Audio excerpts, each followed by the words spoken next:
This morning I discovered a batch of bananas, of all things, over there under the shelf.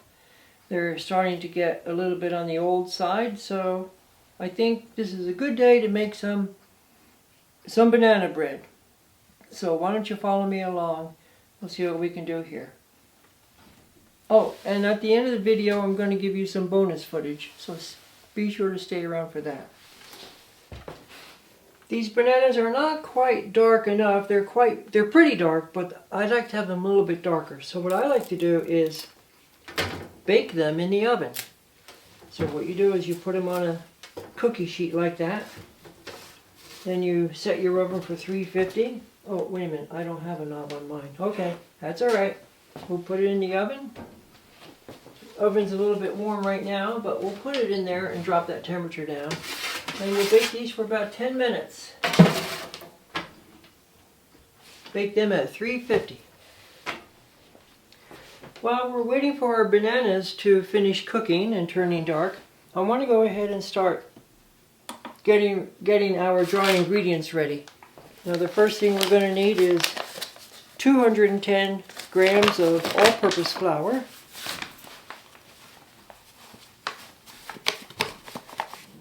We need a teaspoon of baking soda. Right there. We need a teaspoon of salt. And we need a half a teaspoon of cinnamon.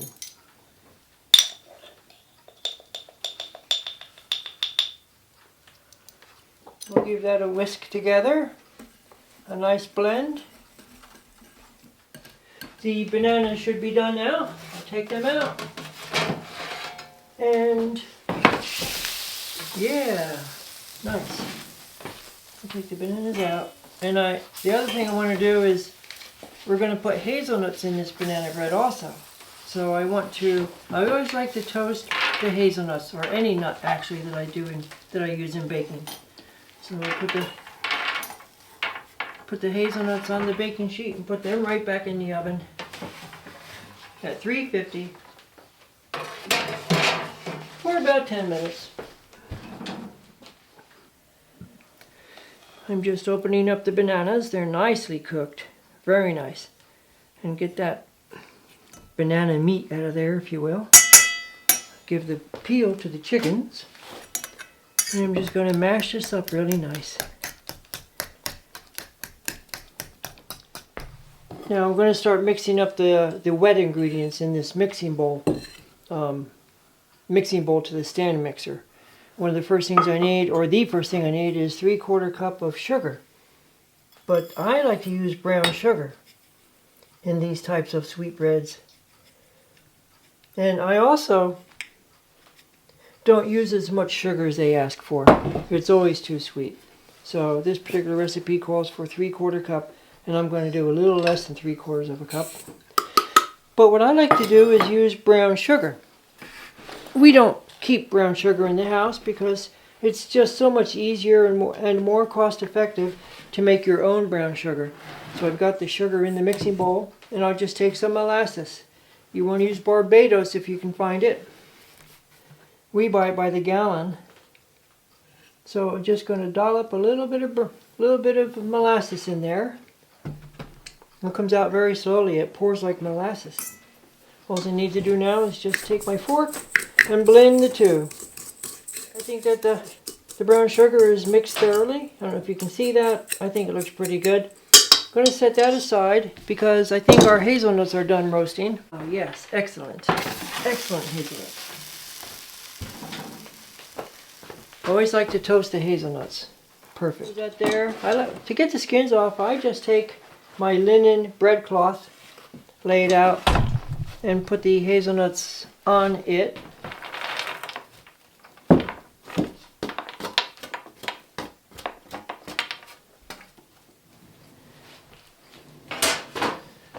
And then I like to just rub them all together in the cloth. About 80% of the skins will come off this way. There we go. Very nice. That's a little pro tip for you right there. Alright, next I'm going to chop those up. Then I just take my knife and chop these up. Now, the degree to which you chop the hazelnuts is up to you. This is going to be your bread, or you can make when you make your own bread, it's up to you what kind of a texture that you want to have, because chopping these up is about the texture.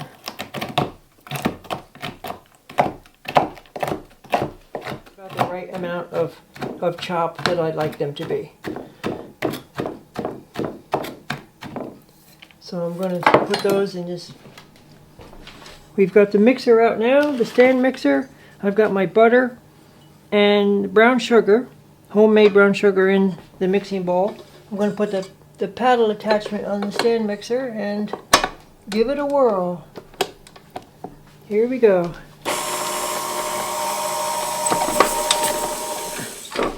I like to stop halfway through so that I can scrape down the sides of the bowl. Standard procedure with the stand mixer. Go ahead and do that and let her go for another minute or so. Here we go.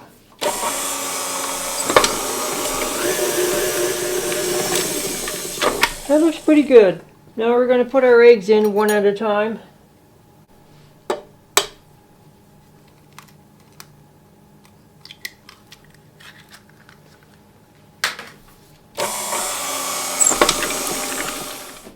And like before, I like to stop between eggs and scrape down again. These stand mixers work pretty good. They don't quite get every bit of the bowl though. So I'll do that. Get that other egg going.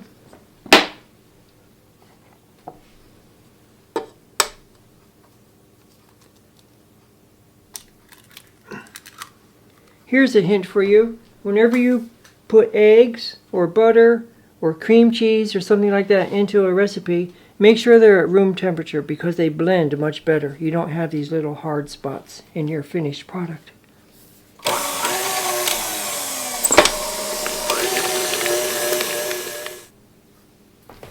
Okay, we're done mixing with the stand mixer, so I'll get rid of that. And we'll come back in and make the magic happen with the dry ingredients. We're all done with the stand mixer. We'll get rid of this paddle and put the vanilla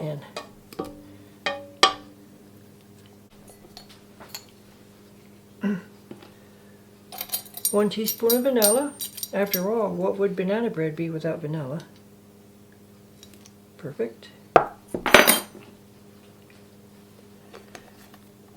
Give that a nice little beat in. You could do this on the stand mixer as well, but I need to get rid of it anyway because we're on to hand mixing at this point. Stir that in nice, everything looks good. And at this point we put our mashed bananas in. Another thing I like to do with the bananas on a banana bread is I like to leave chunks in there, because when you're eating your banana bread, it's nice to bite into one of those banana chunks. Not too big of a chunk, but I don't get crazy about mashing them really super fine like a puree. So we'll put those in, mix them. It looks really good. Our bananas are in, so now all of our nice dry ingredients are going to go in. And we're going to stir that to mix nicely. Blend those in. Whoops, let that guy go in. It's going to blend this very nicely.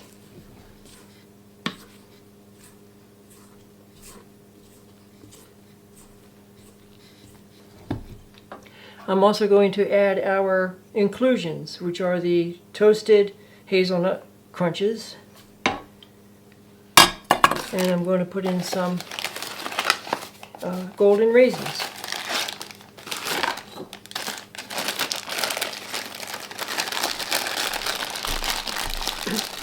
Just a handful. I don't measure it. Alright, that's got that. Okay, I've taken this nice Baker steel baking pan, baking mold, bread pan, whatever you want to call it. And I've put butter in on the sides, and I've got a piece of parchment that we use. I put butter on that. Very good. Now the banana bread batter goes into it.